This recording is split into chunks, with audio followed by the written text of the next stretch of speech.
My father stood at the back of the church in a rented tuxedo, holding my arm and said, "You ready, sweetheart?" I looked down the aisle at 200 guests, at the flowers I had picked out, at the string quartet playing the song my grandmother used to hum, and I said yes. That was 30 minutes before I found out that the man waiting at the altar was not coming, that the woman standing beside me as my maid of honor had been sleeping with him for 7 months, and that the $40,000 in our joint account, money my father had saved for 20 years, was already gone. My name is Adriana. I am 29 years old, and I want to tell you what happens when the person you trust the most and the friend you love the most decide to destroy you on the same day. I need to start with my father, because without him, you will not understand why this story hurts as much as it does. My dad, Marco, is a plumber. He has been a plumber for 34 years. He came to this country from Guatemala when he was 19 with $80, a backpack, and the name of a man in Queens who said he could get him work. He slept on floors. He learned English from daytime television. He got his plumbing license when he was 26, and he has worked 6 days a week, sometimes 7, ever since. He's not a big man, 5'6", quiet, the kind of person who shows love by fixing things. Your sink leaks? He is there. Your toilet runs all night? He's under the cabinet with a flashlight before you finish the sentence.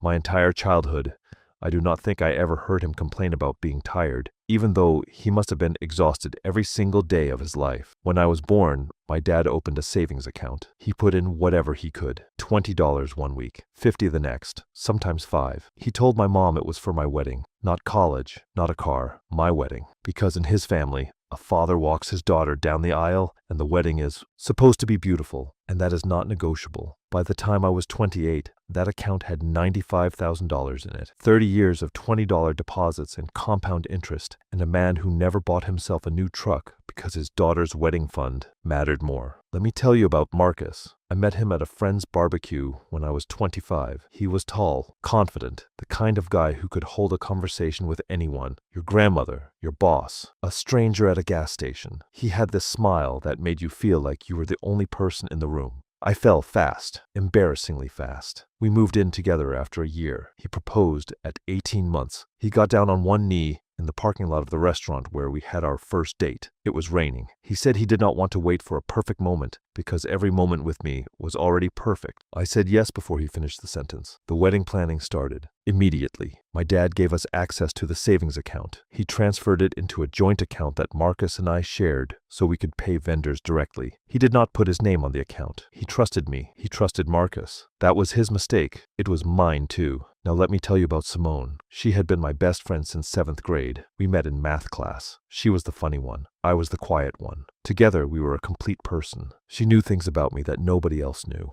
My fears, my insecurities, the embarrassing stories I would take to my grave. I trusted her with everything. When I got engaged, I asked Simone to be my maid of honor. She cried. She said it was the greatest honor of her life. She threw herself into the wedding, planning with more energy than I had. She came to every cake tasting, every dress fitting, every venue walkthrough. She was there for all of it. What I did not know, what I could not have imagined, was that she was also there for Marcus, in our apartment, in our bed. On the nights I worked late at the marketing firm where I was a junior account manager, pulling overtime to help pay for the parts of the wedding the savings did not cover. It started 7 months before the wedding. Marcus told me later, during the legal proceedings, that it began by accident. I do not know what an accidental affair looks like. I imagine it looks like two people who chose to betray someone they claimed to love and then pretended it was the universe's fault. The wedding was set for June 14th, 340 days of planning. 200 guests confirmed. The venue was a restored barn on a vineyard 40 minutes outside the city. String quartet, farm-to-table catering,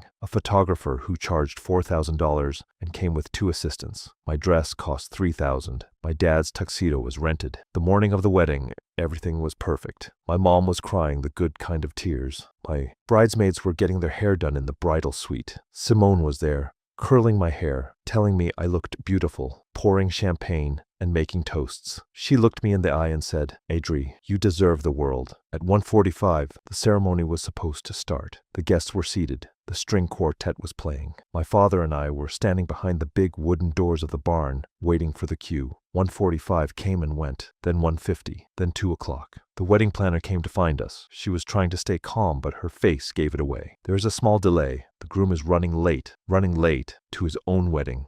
At 2:15, my phone buzzed. It was a text from Marcus. 4 sentences. I am sorry. I cannot do this. I am leaving with Simone. Please do not try to contact me. I read it 3 times. The words did not make sense. They were English words in an English sentence, but they did not connect to anything real. I showed the phone to my father. He read it. His face did not change. He just looked at me and said, "Give me a minute." He walked outside. He was gone for about 5 minutes. When he came back, his knuckles were red, and there was a dent in the side of a dumpster behind the venue. He never talked about it. He just straightened his tie and said, "Let us go home, mija." I did not go home. I went to the bridal suite, locked the door, and sat on the floor in my wedding dress for 2 hours. My mom was outside, knocking, crying, asking me to open up. I could not move. My bridesmaids were scrambling to tell 200 guests that the wedding was off. My father was in the parking lot, still in his rented tux, making phone calls to cancel the caterer, the photographer, the DJ. $95,000, 30 years of saving, gone. But it was worse than that. When I checked the joint account the next morning, the $40,000 that was left, money we had not yet spent on vendors, was gone. Marcus had withdrawn it 3 days before the wedding. Cash. All of it. He had planned this. The withdrawal was not a panic move. It was a strategy. 3 days before the wedding, while I was picking up my dress from the seamstress and Simone was texting me heart emojis about how excited she was, Marcus was at the bank pulling out $40,000 of my father's money. I found out later,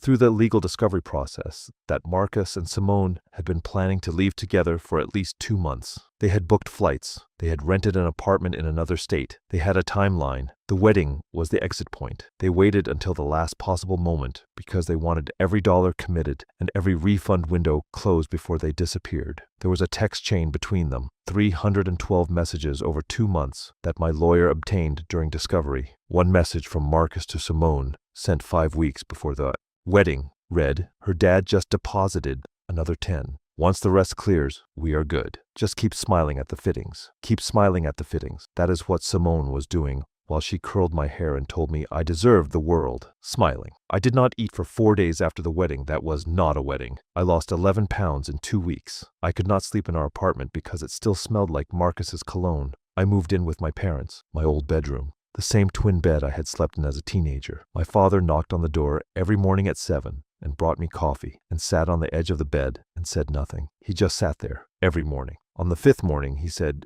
"Mija, we are going to get it back. All of it." I said, "How?" He said, "I do not know yet, but we will." 3 weeks later, I hired a lawyer. Her name was Renata Cole. She was 38, Latina, had put herself through law school while working nights at a call center, and she had a reputation for taking cases other lawyers called unwinnable. She took mine on a partial contingency, reduced fee up front, the rest when we recovered the money. We filed a civil suit against Marcus for fraud, theft, and breach of fiduciary duty. We filed a separate claim against Simone for conspiracy and unjust enrichment. Renata said the text messages would be the backbone of the case. She subpoenaed Marcus's phone records and got everything. Marcus hired a lawyer, a public defender type named Owen Briggs, who did contract disputes on the side. Briggs was not great, but he was cheap, and Marcus did not have much money left. He had burned through most of the $40,000 in the first 6 weeks. First and last month's rent on the new apartment, furniture, flights, and whatever else you buy when you blow up someone's life and start over. Simone did not hire a lawyer. She filed a response saying she had no involvement in the financial decisions and that any money Marcus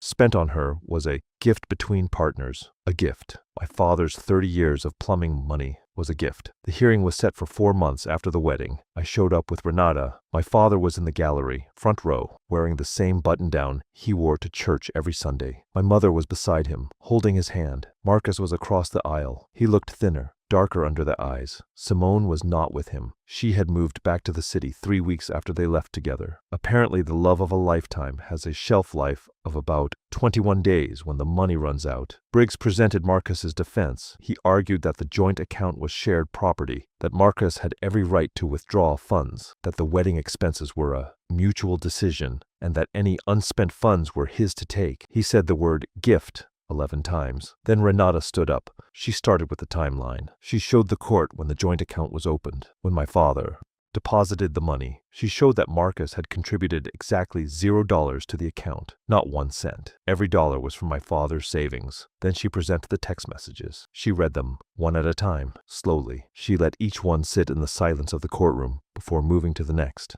Once the rest clears, we are good. Just keep smiling at the fittings. Her dad is coming tomorrow with another check. Act normal.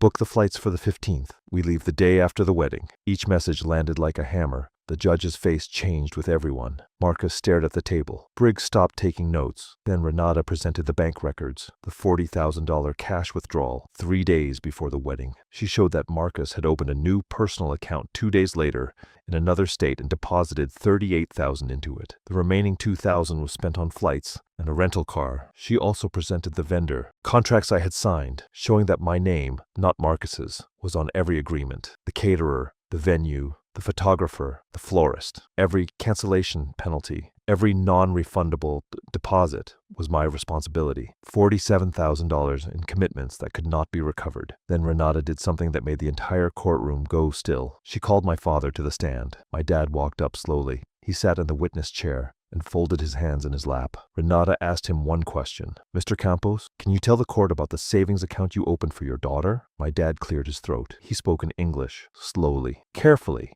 the way he always does when he wants to make sure every word is right. When Adriana was born, I opened an account at the bank on Fulton Street. I put in $20. That was all I had after rent. Every week after that, I put in what I could, sometimes 20, sometimes 50. One time I could only put in 5, because the van needed a new alternator and that was all I had left. He paused. I never touched that money. In 30 years, I never took out $1. My wife and I talked about it sometimes when things were tight. She said maybe we should use some for the house or for Adriana's college or for emergencies. I said no. I said this money is for her wedding. It is for the day I walk my daughter down the aisle. His voice cracked. He pressed his lips together, steadied himself, and continued. I gave the money to Adriana because I trusted her, and she gave access to that man because she trusted him. And he took it. He took 30 years. He took every $20 bill I ever put into that envelope on Friday nights after work. He took my daughter's wedding, and then he disappeared. My father looked at Marcus. I am not an educated man. I fix pipes.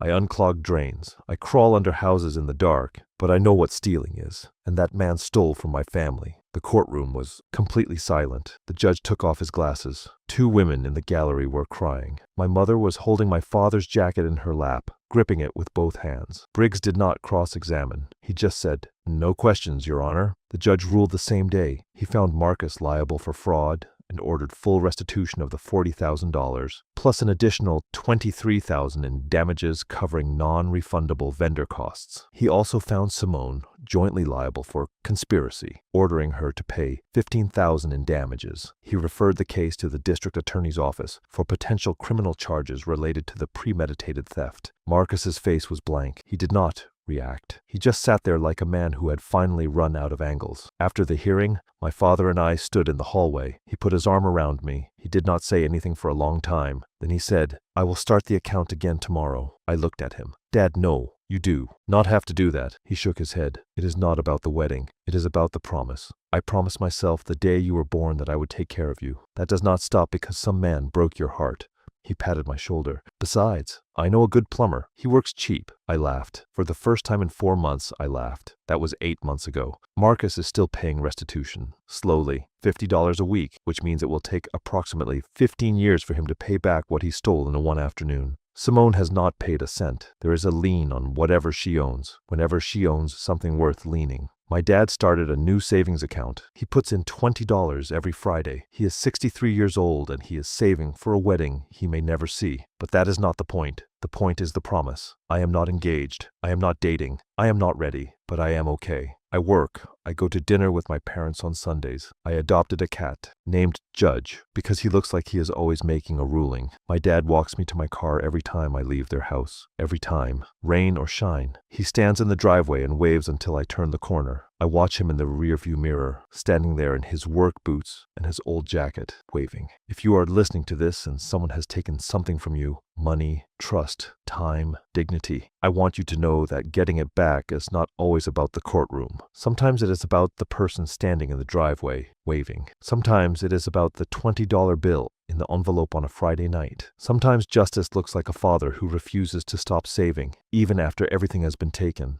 And if you are a father listening to this, your daughter sees everything you do, every sacrifice, every quiet act of love, every time you show up when someone else disappears. She sees it, and one day, when she is standing in a courtroom or sitting in a parked car, or watching you wave from the driveway. She will understand exactly what it cost you, and she will carry that with her forever. Every Friday for 4 years, he sat at the same booth. Table 7, by the window. He ordered the pot roast with mashed potatoes and a glass of water with lemon, no ice. He always said, please and thank you. He always left a $50 bill on the table, even though the meal cost $14.95. And every Friday when I brought him his check, he would look at me and say, thank you, Natalie. Same time next week. I would say, I will be here, Mr. Calloway. He would smile and put on his coat and walk to his car. 4 years. Same booth, same meal, same smile. I never imagined those Friday lunches would change my life, but they did, because when Gerald Calloway died at 89 years old, he left me $1.2 million, and his family wanted to take every penny of it. My name is Natalie. I am 28.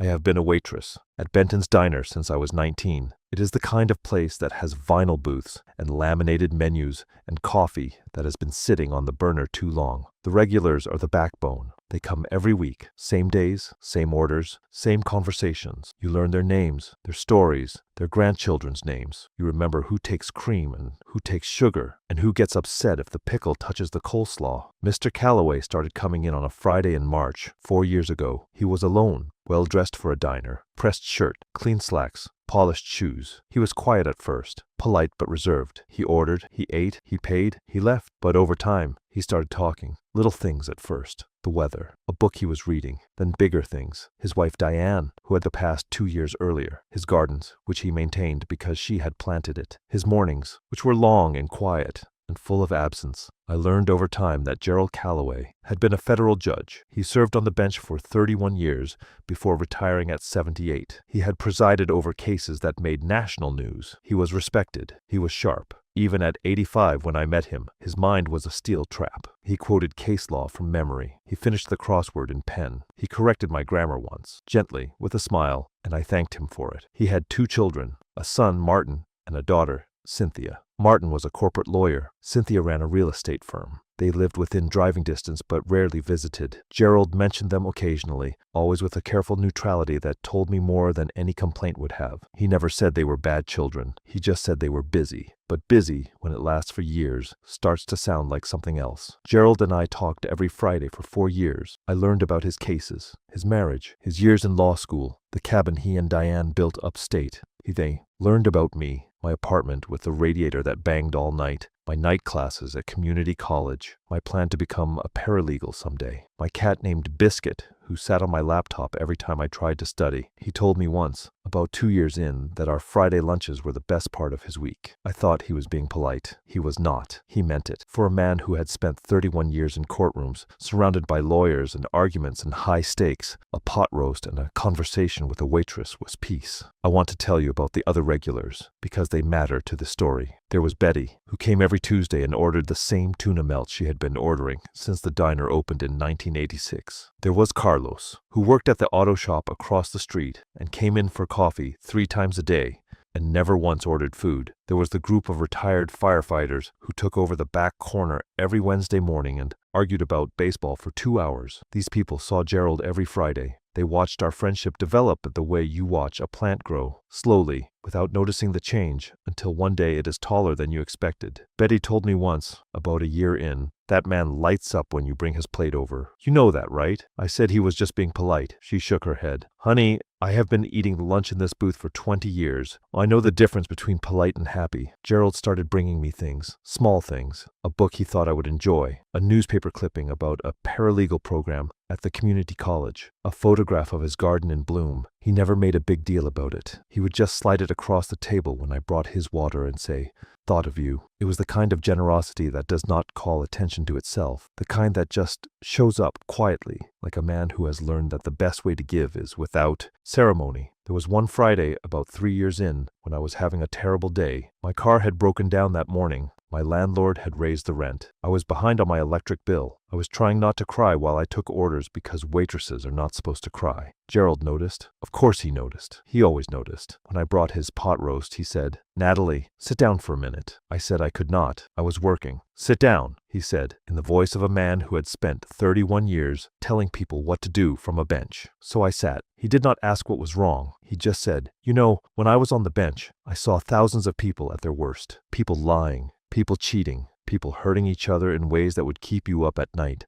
And the thing that got me through every single day was knowing that somewhere out there were people like you, people who show up, people who smile even when they are breaking, people who bring pot roast to old men and remember no ice in the water. He reached across the table and patted my hand. The world does not always reward that kind of person, but it should, and one day it will. I went back to work. I did not cry. Not until I got home that night, and then I cried for an hour, not because I was sad, because someone had seen me, really seen me, and that was enough to keep going. About a year before he died, something changed. Gerald started showing up looking tired, not physically worn out, more like the exhaustion that comes from fighting a battle nobody can see. One Friday, he told me his children had been pressuring him to move into an assisted living facility. He did not want to go. He was fully capable of living alone. He cooked, he drove, he maintained the house. But Martin and Cynthia were insistent. They say it is for my safety, he said, but they keep mentioning the house, how much it is worth, what the market is doing. That is not safety. That is real estate. They tried to have him evaluated 3 times, 3 different doctors. Each time Gerald passed with flying colors because there was nothing wrong with him. He was 87 years old and sharper than most people half his age, but they kept trying. After the 3rd attempt, Gerald made a decision. He changed his will. He left $1.2 million, the bulk of his liquid assets, to me. His house went into a trust for his grandchildren, bypassing Martin and Cynthia entirely. He hired an independent attorney, signed the documents in front of 2 witnesses and a notary, and recorded a video statement explaining his reasoning.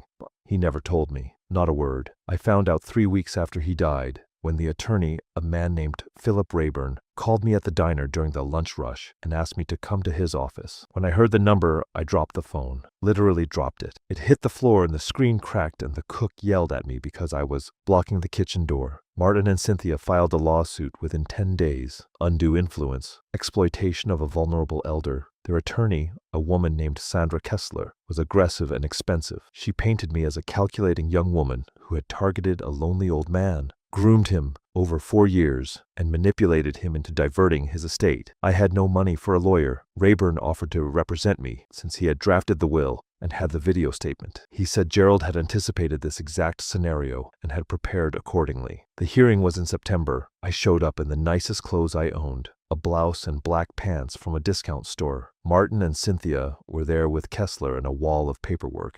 Martin looked at me once, then looked away. Cynthia never looked at me at all. Kessler presented their case. She showed photographs of me and Gerald at the diner. Just a waitress serving food to an old man, but she narrated them like they were evidence of some dark scheme. She talked about the power imbalance. She talked about how a young woman could exploit a lonely elderly person's need for companionship. She made it sound clinical and sinister, like I had studied some playbook for stealing from old people. Then Rayburn stood up. He started with Gerald's medical records, 3 independent evaluations, all confirming full mental competency. He presented the will, signed, witnessed, notarized. He presented the financial records, showing Gerald had made the changes himself without any involvement or knowledge on my part. Then he said, "Your Honor, Judge Calloway anticipated this challenge. He prepared a statement. He played the video. Gerald appeared on the screen. He was sitting in his study, wearing the same kind of pressed shirt he always wore to the diner. His eyes were clear. His voice was steady. My name is Gerald Calloway. I served as a federal judge for 31 years. I am making this recording to explain the changes I have made to my estate in case my children decide to contest them." He paused. "Martin and Cynthia have tried to have me declared incompetent 3 times, not because I am incompetent, because I will not sell my house and give them the money. I have not lost my mind. I have lost my patience." A few people in the gallery shifted in their seats. "For the past 4 years, the only person who has treated me like a human being is a young woman named Natalie, who serves me pot roast every Friday at a diner on Oak Street. She remembers my order. She asks about my garden. She listens when I talk about Diane. She has never asked me for money. She has never asked me for anything. She has simply been kind." His voice softened. "My children visit when they want something. Natalie visits because she cares. That is the difference, and that is why I have made the decision I have made." He looked directly into the camera. "To Martin and Cynthia, I love you, but love is not enough to earn an inheritance. Presence is. Attention is. Kindness is. You gave me none of those things.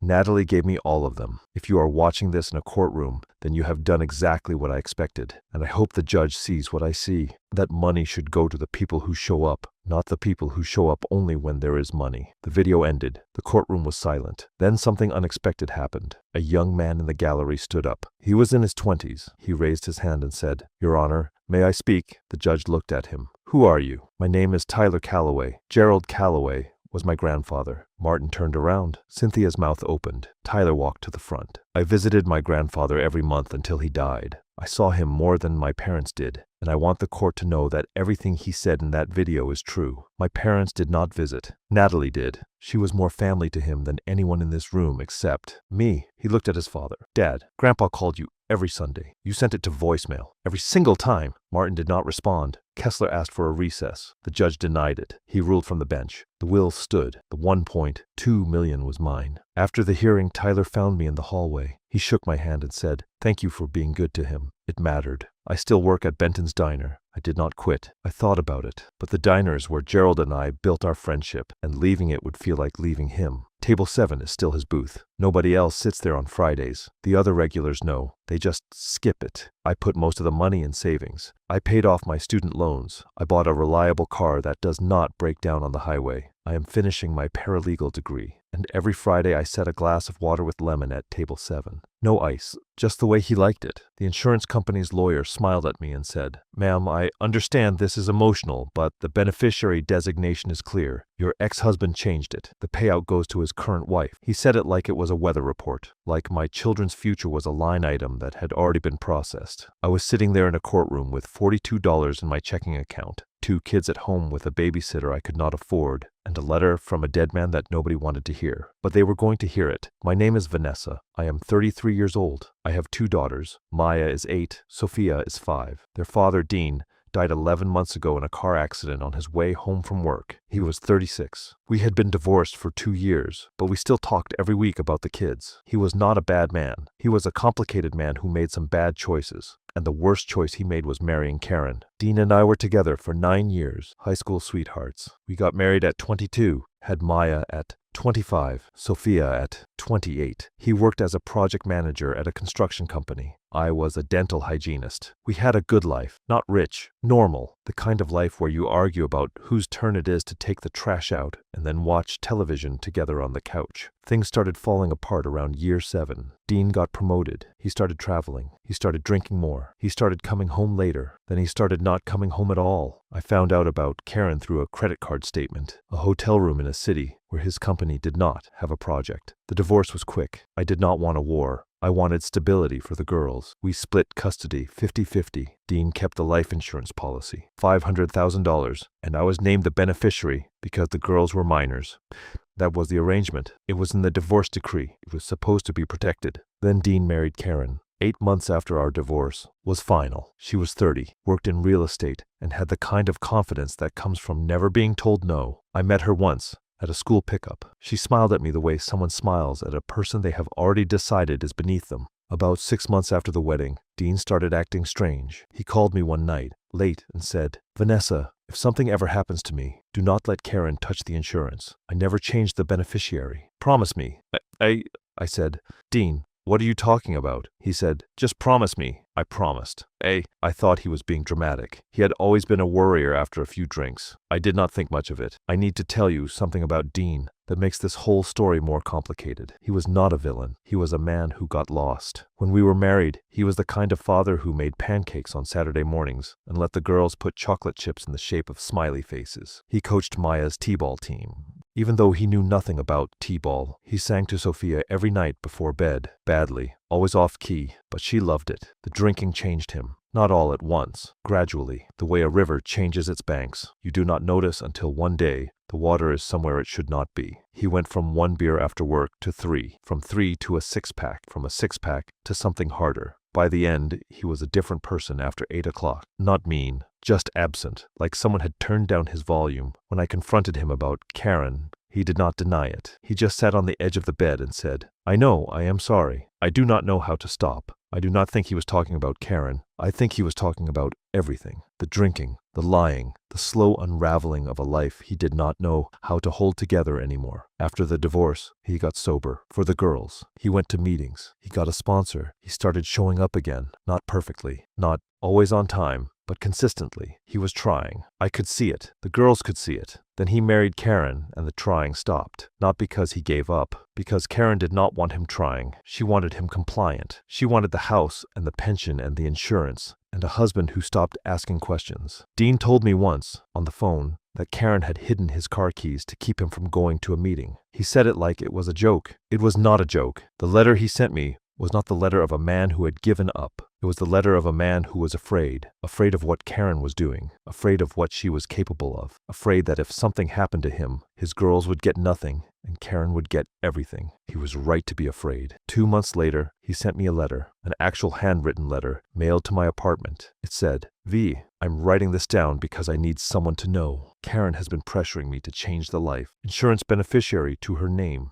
I told her no. She threatened to leave. I still said no. That policy is for our girls. She found the documents and I think she might try to do something. If anything happens to me, check the beneficiary form. I never signed anything. I never changed it. Whatever they show you, it is not real. Dean." I read the letter, put it in my nightstand drawer and tried not to think about it. Dean was alive. The girls were healthy. Everything was fine. Then Dean died. November 14th, a truck ran a red light and hit his car on the driver's side. He was pronounced dead at the scene. Maya was at school. Sophia was at daycare. I was at work, cleaning a patient's teeth, when my phone started buzzing in my locker. 14 missed calls. That is how you know something terrible has happened. The number of missed calls. I filed the insurance claim 2 weeks later. Standard process. I submitted the death certificate, the policy number, and my identification as the named beneficiary. The insurance company denied the claim. They said the beneficiary had been changed. The new beneficiary was Karen Pruitt Walker, Dean's second wife. I called them. I explained the divorce decree. I explained the original designation. They said a change of beneficiary form had been submitted 8 months before Dean's death, signed by Dean, notarized and processed. I asked for a copy of the form. They sent it. Dean's signature was at the bottom. His name, his social security number, his handwriting, except it was not his handwriting. I knew Dean's handwriting. I had read it for 15 years. Birthday cards, grocery lists, the note he slipped into my lunchbox on our anniversary.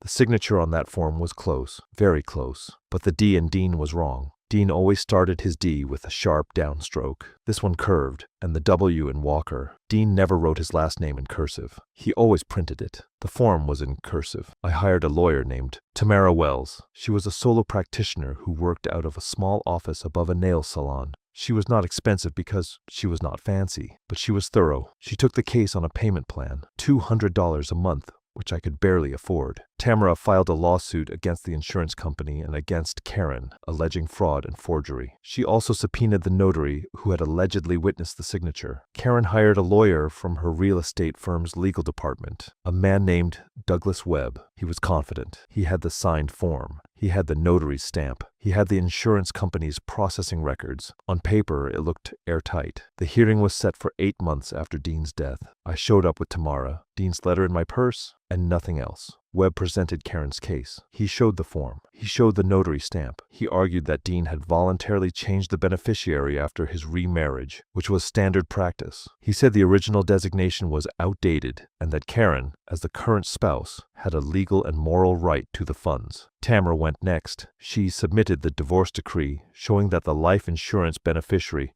was a protected asset. She argued that any change to the beneficiary without court approval was a violation of the decree. Then she submitted Dean's letter. She read it out loud, every word, the part about Karen pressuring him, the part about him refusing, the part about checking the form, the part where he wrote, "Whatever they show you, it is not real." The courtroom got very quiet. Webb objected. He said the letter was hearsay. The judge overruled. She said a handwritten letter from the deceased was admissible as a statement of intent under the exception. Then Tamara called her expert witness, a certified forensic document examiner named Dr. Linda Shue. She had examined the beneficiary change form and compared it to 27 known samples of Dean's handwriting, from checks, tax returns, and the divorce documents. Dr. Shue's conclusion was definitive. The signature on the beneficiary form was not written by Dean Walker. The letter formation, stroke pressure, pen lift patterns, and baseline consistency were all inconsistent with his known handwriting. In my professional opinion,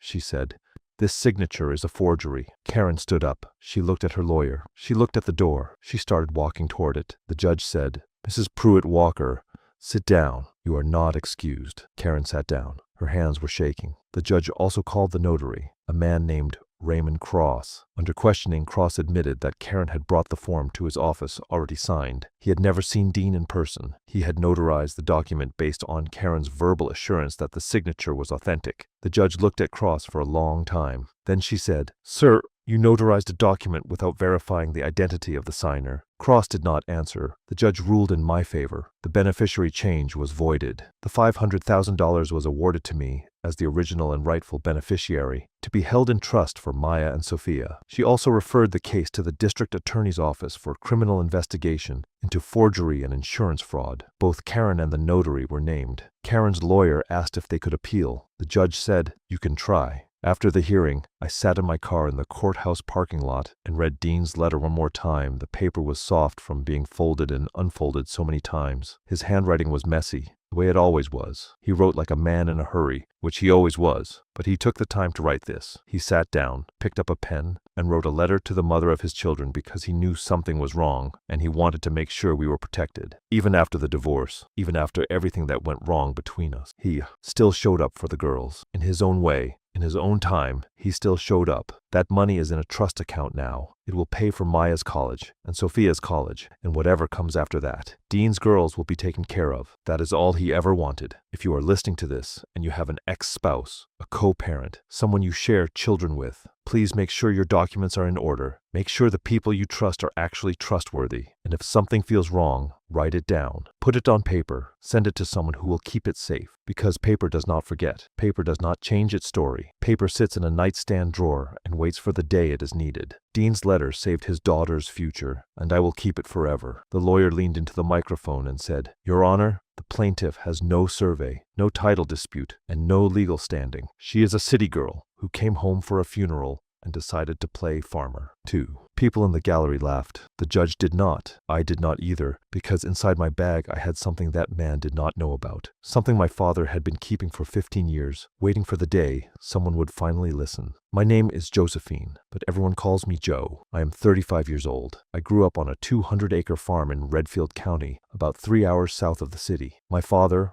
Earl, worked that land his entire life. His father worked it before him, and his father before that. 3 generations of dirt under fingernails, and early mornings and crops that sometimes grew and sometimes did not. I left Redfield when I was 18. I went to college in the city, got a degree in environmental science, and took a job with a nonprofit that monitored water quality in rural communities. I love my work. I love the city, but I always felt a pull back toward the farm, the way you feel a pull toward a place that shaped you even when you have outgrown it. I want to tell you about my father's hands. They were enormous, rough, cracked at the knuckles from years of cold mornings and barbed wire and diesel fuel. When I was little, he would pick me up with one hand, just scoop me off the ground like I weighed nothing, and set me on the tractor seat and let me pretend to drive while he walked beside it. He taught me everything about that land, where the water pooled in the spring, which fields drained well, and which ones turned to mud, where the deer crossed in the evening, where the hawks nested. He knew every acre the way you know the rooms of your house, by feel, by memory, by the weight of years spent walking the same ground. He also taught me to pay attention. Josephine, he would say, the land does not lie. People lie. Paper lies. But the land tells you exactly what happened if you know how to read it. I did not understand what he meant until I found the journal. My father was not an educated man in the traditional sense. He went to high school but did not finish. He could read and write fine, but he was not the kind of person who read books for pleasure. He read seed catalogs and weather reports and the instructions on the side of a fertilizer bag. But that journal, those entries were something else. They were precise, methodical, legal in their thoroughness, even though he had never set foot inside a law office. I think he learned that from watching Henderson take his land one fence post at a time and realizing that the only defense he had was documentation. He could not afford a lawyer. He could not afford a surveyor. He could not afford to fight. So he did the only thing a man with no money and no power can do. He wrote it down, every time. Every inch, every year. The disposable cameras were the detail that broke me. My father, who counted every dollar, who drove a truck with 300,000 miles on it, who wore the same boots until the soles wore through. That man went to the drugstore and bought a disposable camera every year specifically to photograph a fence line. He spent money he did not have to document a theft that nobody believed was happening. That is faith, not in God, not in the system, faith in the truth, faith that someday someone would care enough to look. My father and I talked every Sunday. He would call at 6 in the morning because that is when he had already been up for 2 hours and figured the rest of the world should be too. He told me about the weather, the crops, the tractor that needed a new belt. He complained about the neighbor, Dale Henderson, the way he had complained about him for as long as I could remember. Henderson moved the fence again, he would say. Or Henderson's cattle got into the south field. Or Henderson's boy drove his ATV through my property line like he owns it. I always told him to file a complaint. He always said the same thing. Nobody listens to an old farmer, Josephine, but I am keeping track. One day, someone will. My father passed away in his sleep on a Wednesday night in February. He was 71. The doctor said it was his heart. I think it was exhaustion. 45 years of working land that got harder to work every year, with a neighbor who stole from him inch by inch, and a world that did not care about men like him. I drove home for the funeral. I had not been back in 2 years. The farm looked different, smaller somehow, older. The barn needed paint. The porch railing was loose, but the fields were still there,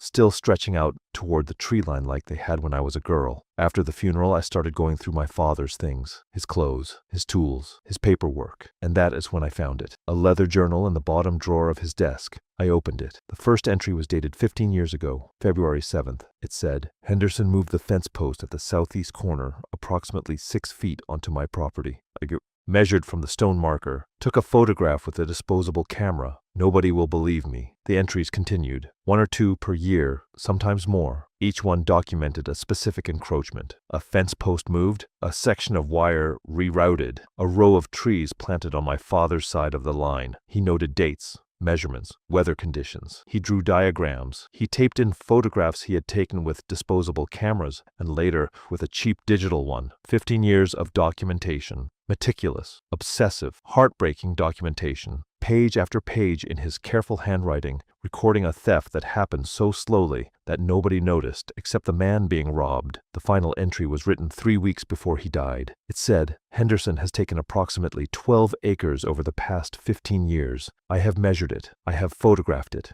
I have written it down. Nobody will listen to an old farmer, but Josephine will. She will know what to do. I sat at his desk and cried for a long time. Then I dried my eyes, picked up the journal, and drove to the county surveyor's office. The surveyor confirmed what my father had documented. The fence line, as it currently stood, was approximately 200 meters inside my father's property. 12 acres of fertile farmland, land worth roughly $400,000 at current agricultural rates, had been gradually absorbed by the Henderson property over a decade and a half. I hired a lawyer, a woman named Kate Sorrento, who specialized in agricultural property disputes. She took the case on contingency because she said, I grew up on a farm too, and I have seen this happen to people like your dad my whole life. We filed suit against Dale Henderson for trespassing, unlawful encroachment, and unjust enrichment. Henderson's lawyer was a local man named Ray Briggs. He had represented Henderson's family for 20 years. He filed a response claiming that the current fence line was the historical boundary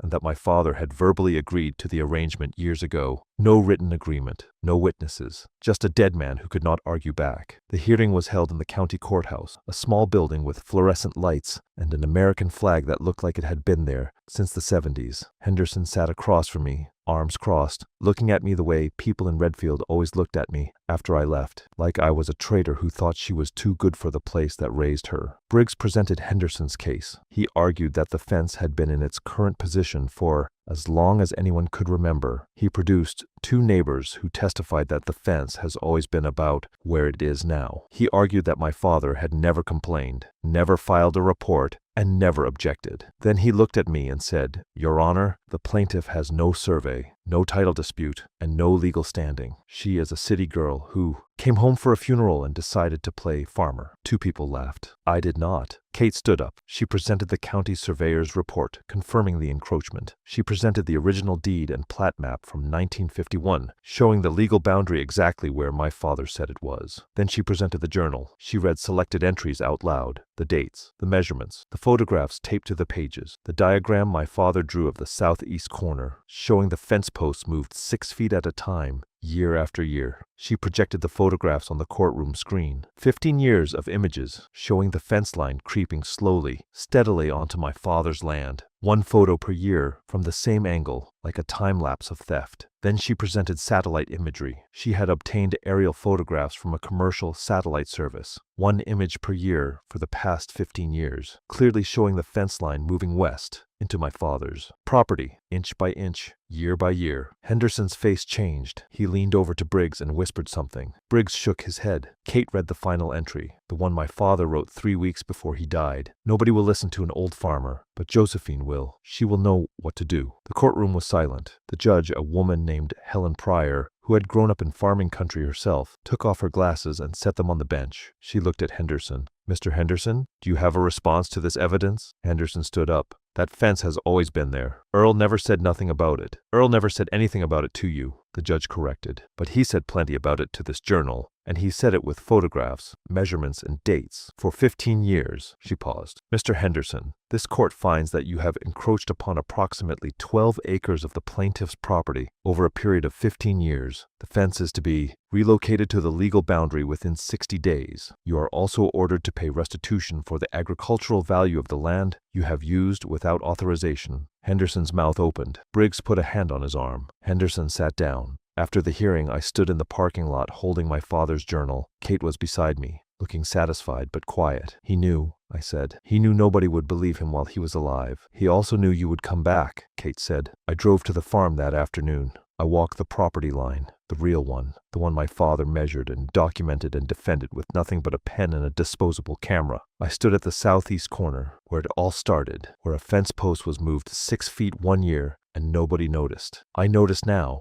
I am not selling the farm. I moved back to Redfield 3 months ago. I work remotely for the nonprofit and I manage the property on the side. I am learning things my father tried to teach me when I was a teenager and I was too busy wanting to leave to listen. The journal sits on the kitchen table. I read it sometimes, not for the evidence, but for the voice. My father's voice. Careful, patient, stubborn. The voice of a man who knew he was right and knew nobody was listening and wrote it down anyway, every single time, because he believed that someday someone would. He was right. Someone did. If you are listening to this and you feel like nobody is paying attention to what is happening to you, if you are being taken from slowly, quietly, a little at a time, write it down. Document everything. Take photographs. Keep records. You do not need a lawyer or a judge to start building your case. You just need a pen and the patience to believe that the truth matters, even when nobody is reading it yet. One day, someone will open that journal, and they will know what to do.